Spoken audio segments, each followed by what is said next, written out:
Hello again, my friends, and welcome back to my planning series. So this is the third video in the series in which I am planning my kids and my 2020 and 2021 school year. I will have a second grader, a kindergartner, a baby toddler. So, and then me. I am always learning as well. So again, this is the third video in the series. So if you haven't yet, go check out 1 and 2, which is planning out which subjects we're teaching and the calendar year and overall calendar academic year plan. This video, we are diving into what we are going to teach for each subject. And this is the part that gets really fun and exciting, and there's lots of possibilities. But it's also probably the part where my brain is the least linear and just picture more of like a brain dump type thing happens.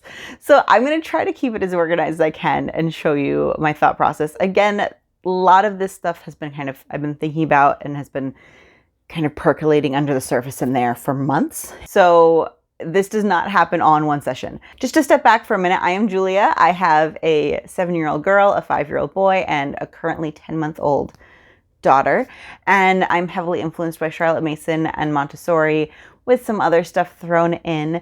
I love to plan and then be flexible in my plan. You can see my plan with me homeschooling video I have there. I'm more on that. My 2 older kids are going to be 2nd grade and kindergarten, so I'm really focusing on a Charlotte Mason inspired curriculum for them this year. I don't follow a specific Charlotte Mason curriculum, and I change things up here and there, but that's generally what I'm doing. I have done a Montessori-based preschool in the past, and I will be doing some Montessori toddler stuff with my littlest one this year, and I will share that in this video as well. However, if you want to see more on my Montessori preschool, I suggest going back and checking out my Montessori preschool curriculum videos. I believe there's at least 2, and I will have them linked below, and I'll have at least 1 linked above as well. So check those out. Okay, so I think the best thing to do is just dive in. Again, if you haven't seen video 1, I would go check that one out first, because that's when we decided what subjects we're going to be teaching this year. And I'm going to be diving into what we're doing for those subjects now. Again, for this video, I just have a plain notebook. This is my homeschool planning notebook for this year. And this is my Erin Condren teacher planner from the current year. I will be getting the new one. And then this is an Erin Condren little pouch with markers in here in case I want to color code things or just make things pretty. I have a tea, so you can have a beverage if you want. And I have my computer over on the side here, and I may or may not end up pulling up other resources as we go. So let's start off. We've got our list here. I like to do separate pages for various things. So I think I'm going to make a page for circle time first, and that will be a combination of things. Let me just get all my handy markers here and make this page for circle time. And if you remember from our first video, that includes a couple different things. That includes, which are all stuff we do together for the most part. So this includes our spiritual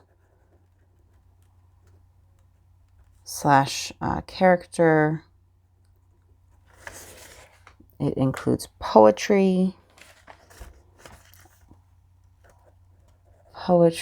and recitation. I'm going to put those together because I have my kids recite poetry, and seasonal songs.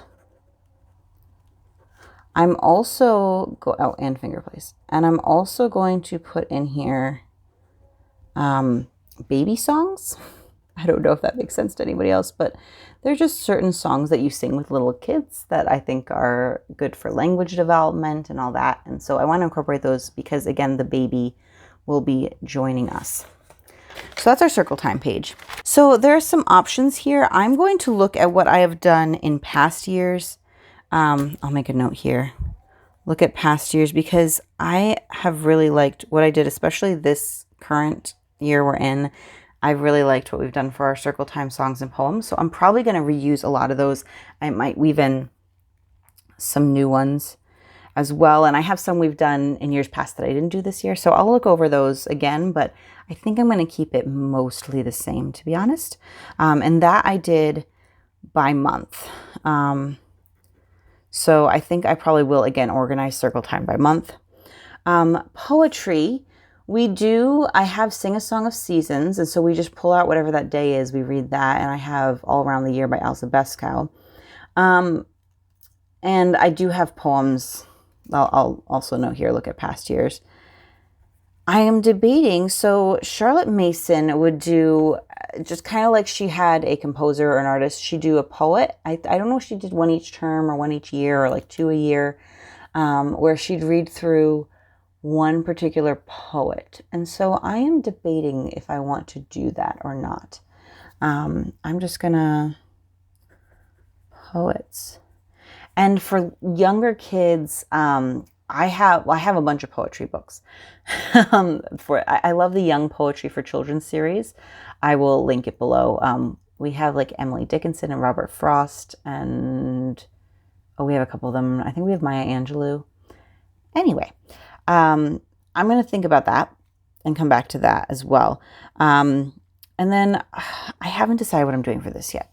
I do know we want to do stuff around the holidays, and so I'm going to make sure to mark that in when I am planning out my circle time, when the holidays are, and I'm hoping you can see me here, when the holidays are and what resources I have for each of those.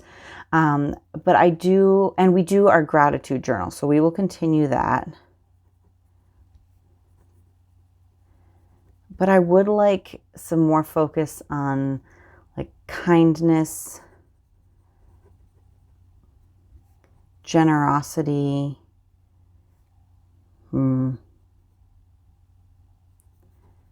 etc. Okay, a couple thoughts here as I'm planning. So this is where it gets a little messy. I know that Christians have the fruits of the spirits, which I think is kind of the things I'm thinking about here. We go to a Unitarian Universalist congregation, and so they have 7 principles to follow, which I like, and I keep wanting to kind of make a curriculum. Actually, they do in church too, like this past year or this year, they've been going through a curriculum, going through the 7 principles, one each month. So there is like be kind and democratic, basically, and share together. But I don't think it's quite the same thing as the fruits of the Spirit that I want to develop in my children. So I'm going to be doing some more thought on that and how I can do this, how I can do fruits of the Spirit in a more, not secular, but in a less specific religion way, if that makes sense. I like to incorporate different spiritual leaders and thoughts in my homeschool. Anyway, this may or may not be helpful. I know a lot of you out there are probably Christian, and so it's probably a lot simpler and for you either just do Bible or something from a Christian perspective, and there are so many resources out there. So you go for it, and I will sit here and ponder and figure out what will work for me. Okay. Let's go on. Oh, some easier stuff here. Let's do history. And this again, so the baby obviously isn't included, but in general, we do history as a family. And this past year has been ancient history. We're going to be finishing up Rome, and ending at the fall of Rome around 400 AD. And so it's going to pick up there. So we're doing Middle Ages. I don't know what colors I want to use anymore for things. Okay. I'm pretty set on doing Middle Ages, starting 400 AD, and I don't know what year we're ending. You know what? I already have some resources for this, so I'm gonna go get them. Okay, hopefully you can see that better now. I got up to get some resources and realized that you couldn't see all this, so I apologize. Hopefully you can see it better now. All right, so what I went and got is this. I have our next story of the world. It's the Middle Ages, from the fall of Rome to the rise of the Renaissance. Does it say what year it ends, though? I would really like to know what year. End of the 16th century. So that the 16th century would be the 1500s, so it would end at 1600 AD. Okay. Generally, that's what we're doing. This is going to need like a lot more most of these I'm not going to fully flesh out right now. There's a lot of work that goes into it. This video and this point is kind of just what are we doing overall in each subject. There's a lot of thought and drilling down that will be done later. So as I just pulled out, we're doing Story of the World, Volume 2. I also already got the activity book for that, but I'm still kind of thinking through if I want to go ahead and stop and do, I'll see here, Britain, I'd stop and do units on those, or if I want to just incorporate more outside materials to round out our history as we go. So that's something I am going to be thinking about. I also use history as a scaffold to hang my artist study and composer study on, and also some of our art that we do. And there may be other subjects that are influenced by the history that we do. So it's just, the starting point is knowing that I'm doing Middle Ages. My main spine is going to be Story of the World Volume 2. And I'm still thinking about exactly where I'm going from there. Oh, next is Science and Nature. Woohoo! Obviously, we're going to use green for that. Do you guys have colors that just like always match up with, like, or subjects that match up with a certain color? Like for science is always green to me. And actually usually history is orange for some reason. I went with the blue because this is blue. So this year it's blue. Yeah, math is usually blue for me. I suppose it would make sense if it was green because money is green. I don't know. Let me know. That's like a random thought there. Science and nature. All right. I have been thinking about this one a lot, and here is my thought process. One is I plan a lot, and I would venture to say I plan too much, and I would like to pull back a bit. And so one thing I was thinking is just doing nature study, which we will do. And I'm going to put in here nature study, and I am going to utilize exploring nature with children a little bit more. Especially with my kindergartner. And this is where I might diverge a little bit. So in thinking about what I want to do next year, before I started any formal planning, I did touch in with my children. And this is something I'd recommend you do kind of around this step, or you could do it earlier as well. Ask them what they want to learn about. Because if they want to learn and they buy into it, it's going to be so much easier for everybody. And they'll be invested in it, right? So my daughter is really interested in science. And to be honest, philosophically at this point, I would just do nature study because they're so young. And I feel like they're just observing, and then we could do, experiments or whatever here and there, and it'd be fine. But it's something that she's really passionate about, and she's especially passionate about animals and wanting to learn more about them. She, as of right now, wants to be a veterinarian when she's older. And so I obviously really want to let her run with that. And so I talked to her about the options that we had for this year. And what she expressed to me is that she would actually like to do a biology curriculum. And because I had given her that, I gave her like 3 different options of things that we could do alone or in combination. So we're going to continue with nature study. As I said, Exploring Nature with Children, I will link it below. It is fantastic. And it goes through basically every week, has a theme of the week, and has an activity for you to do outside. It has resources that you can or you may or may not use. Like, it's up to you. But it has lists of resources and usually a poem on that topic. And so you could just use that, and it's a full curriculum. I think I want to utilize it more this year, not specifically as intended, but just as a starting off point, or for certain weeks. Maybe I'll probably look through and choose certain weeks that we're going to focus on that specific thing, and just make sure I have, maybe 1 or 2 resources on that thing. And that's specifically also for my son. So I'm going to be looking at stuff that he might be particularly interested in. Biology. So I've been looking for a while at Pandia Press. I've thought about getting their stuff before. I thought about doing their whole that's more of a classical style. But I decided last year that I thought it was too much for us and I wanted to stick with doing the units that we enjoyed doing. But this year my daughter really wants to do this going into second grade. So they have a biology that again is geared towards first graders. It's actually called Life. And so I'm going to do that just with both of my kids. However, I'm going to look through it and see if there's things that might be more appropriate for my daughter to do on her own, or come up with extension activities for her, because I feel like she's needing more than my son is needing, so that maybe there's extension activities for her while he's doing some extra nature. I don't know exactly what it's going to look like yet, but again, we're going to start with nature study and Pandia Press's Life curriculum.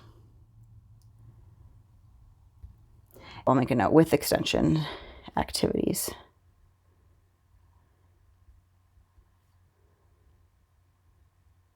Sorry if you can't read my handwriting.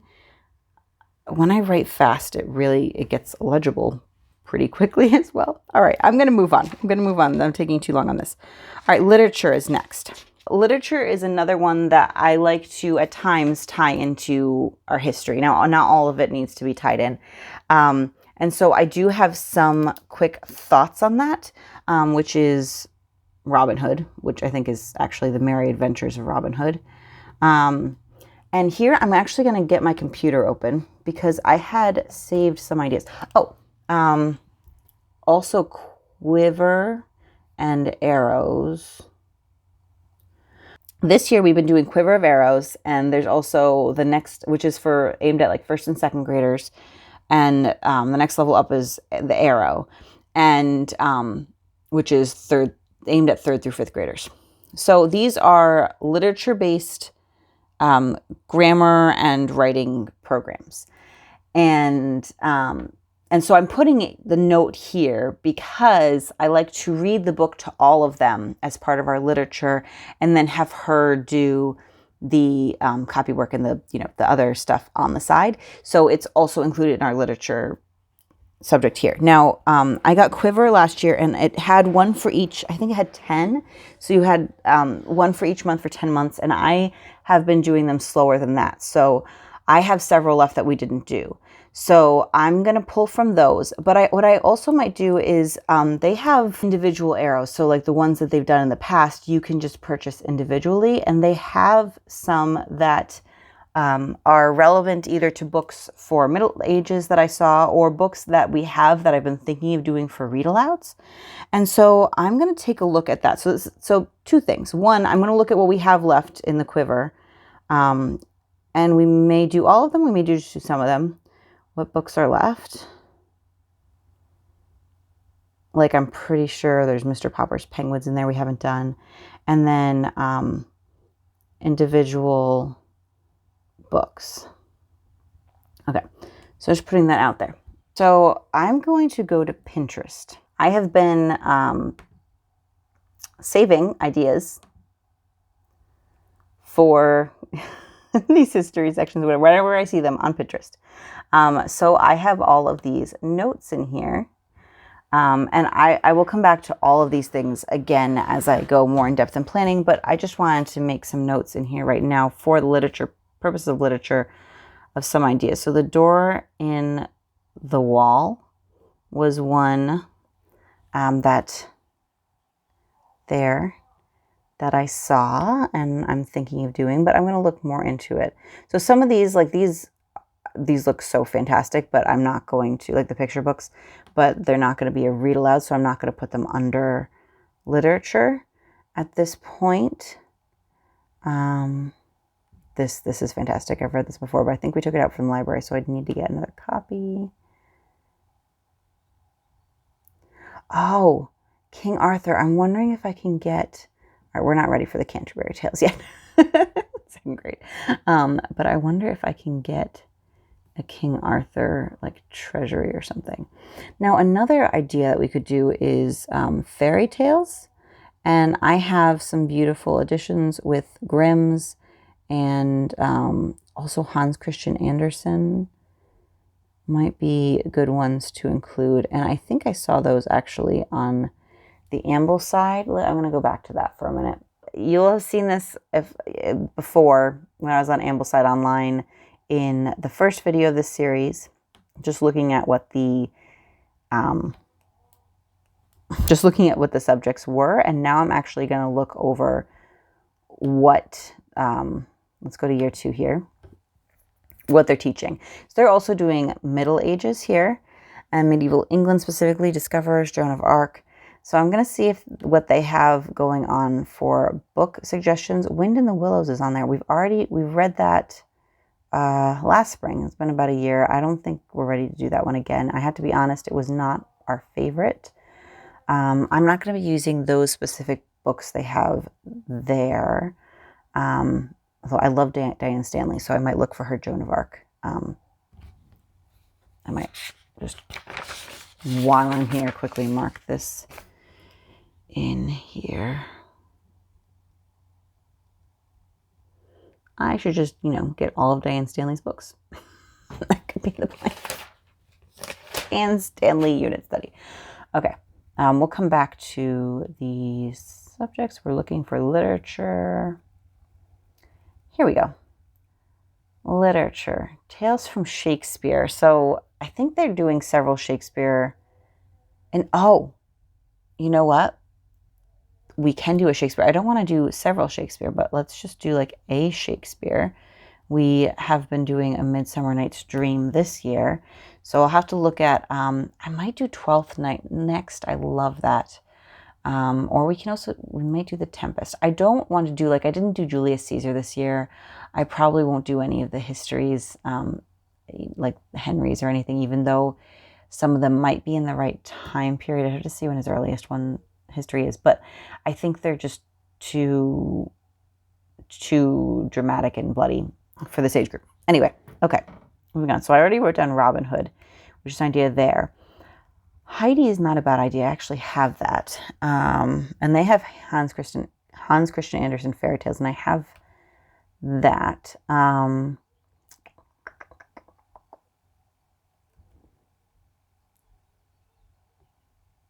I'm wondering what some of these, so some of these I'm just going to write down to make a note to look at, such as Otto of the Silver Hand. Sounds like something. Oh.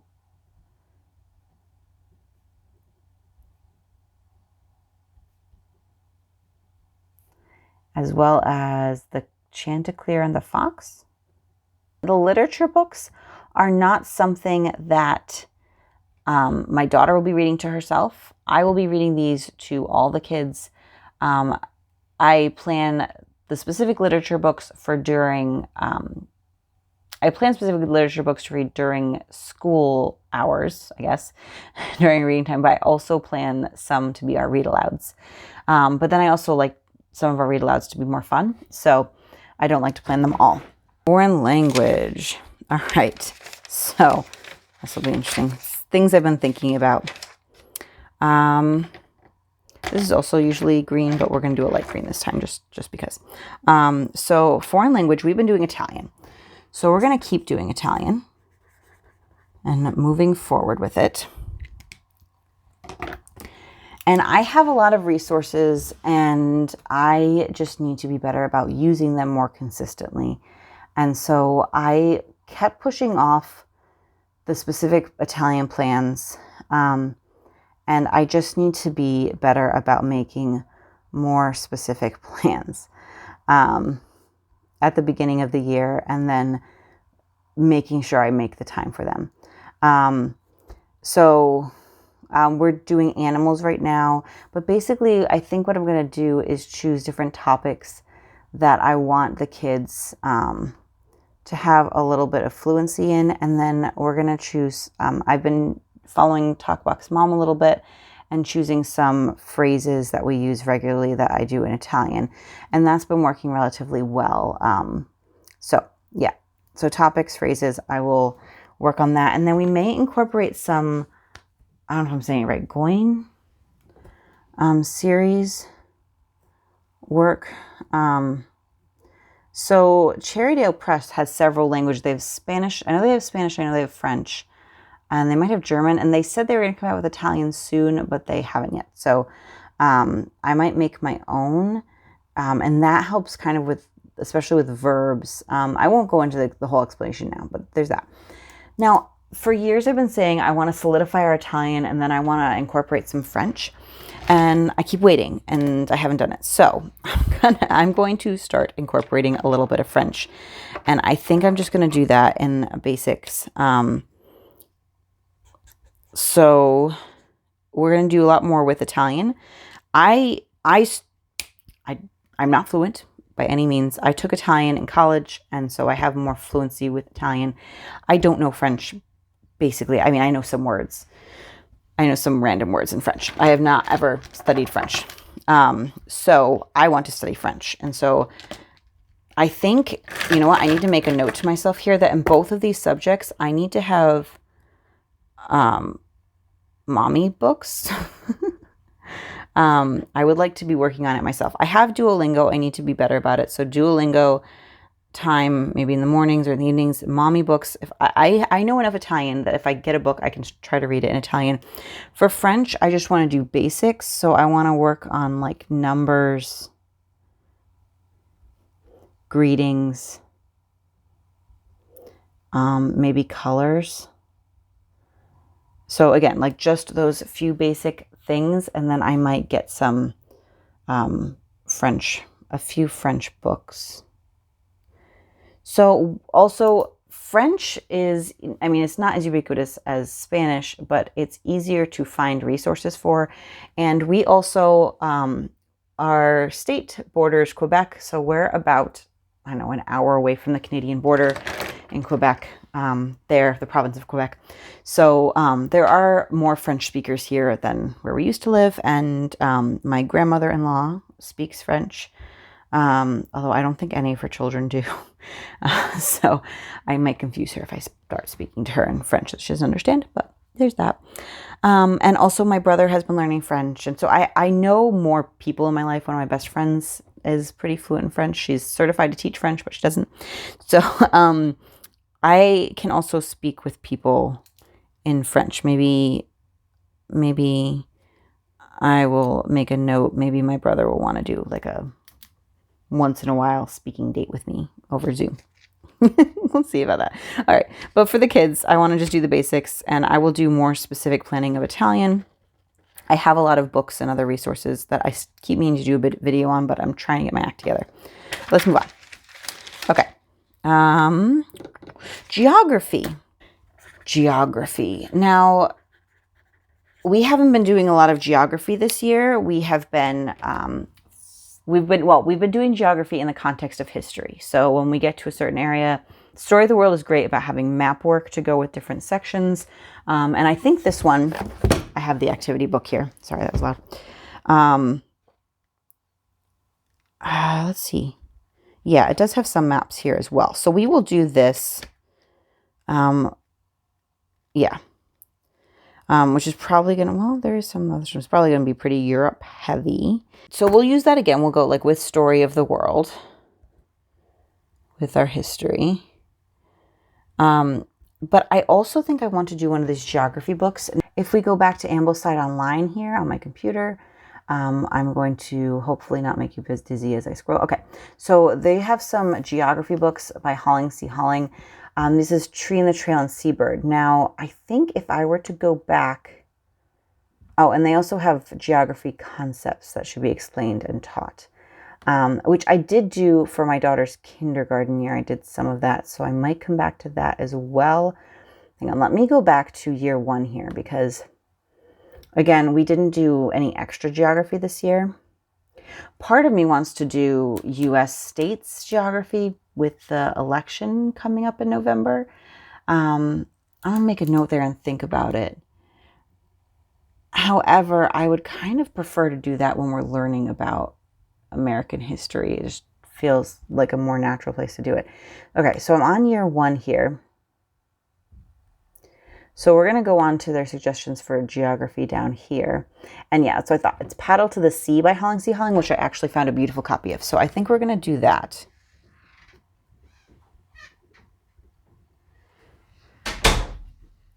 Okay, so we're going to do Paddle to the Sea, and then they talk about these geography concepts for first grade, which I think is some of what we did in kindergarten, but I think I'm just going to make a note, basic geography, to do again, because again, my son was, 3 and 4 that year? That's crazy to think about. Anyway, so he's going to be doing his kindergarten year. So we'll go back over some of that again and kind of like the directions and things like that. And I think that will be plenty. I don't think I need to go too in depth about geography. Let's see, art and handwork. Okay. All right. So this is going to be just the art that we're going to do together as a family. And I think I mentioned earlier, and I mentioned when we were when I was making the subject lists here, that their handwork is individual. So I'll come back to those when we do individual subjects. I am going to do for art, I'm going to use my pen. I am going to use artistic pursuits again. Artistic pursuits. So we are not even close to finishing volume 1. So we will continue with volume 1, which is just like the general overview of art for, this is again aimed at kindergarten through 3rd grade. So it is perfect for my children who will be in kindergarten and 2nd grade. So volume 1, we will have mostly finished. Volume 2 is done. We'll have done most of it, and I'm going to consider it finished. That's Art of the Ancients. And so let me go on here again. I'm going to open their website up. Okay. So yes, this is the page on kindergarten and elementary art. They have, all right. So again, this year we're going to continue on with volume 1, building visual vocabulary. We've done volume 2, Art of the Ancients. So this seems promising, right? Let me go up. Art of the Middle Ages is volume 3. So volume 3, Art of the Middle Ages. Now, my question here is, how far does that go? And they have you can look at their contents here, which is so helpful. Let's see, because they all have, they'll have 18 lessons in them. So it's designed to be done 2 a year, two books a year, I should say. I'll probably try to work in most of those. And then, if not all of them, then let's look at volume 4 here, is Artists That Shaped the Italian Renaissance. I love the Italian Renaissance, guys. I almost made my own major in college on the Italian Renaissance. I don't know if I've mentioned this before in a video. So these are artists that shaped the Italian Renaissance. Rinascimento. That's how you say that in Italian, in case you're wondering. And it means rebirth. Okay, so these look like stuff we can all get to as well, although this one's not. Is that one Italian? All right, and it doesn't matter. This all looks fantastic. I will try to get in both of these. And if I don't finish volume 4 next year, I believe the Renaissance we will continue the Renaissance. And actually, I think volume 5 is a Renaissance as well. No, volume 6 is Impressionist. Is Northern Countries, Renaissance to Realism. I'm sorry, my computer is not doing what I want it to do right now. I think I'm just going to plan on ending with volume 4. That way I'll just purchase 2, and then we'll plan on starting with Art of the Northern Countries, Renaissance to Realism the following year. So that's my main plan for art. It's fantastic sometimes to just have a curriculum, and then obviously I will have to purchase these, and I will go more in detail on when we're doing each lesson as I plan out history, because it's very tied into that. And then so I do like doing some seasonal activities. So I will allow myself to make a list here of those that I might want to do, especially like holiday art. Yes.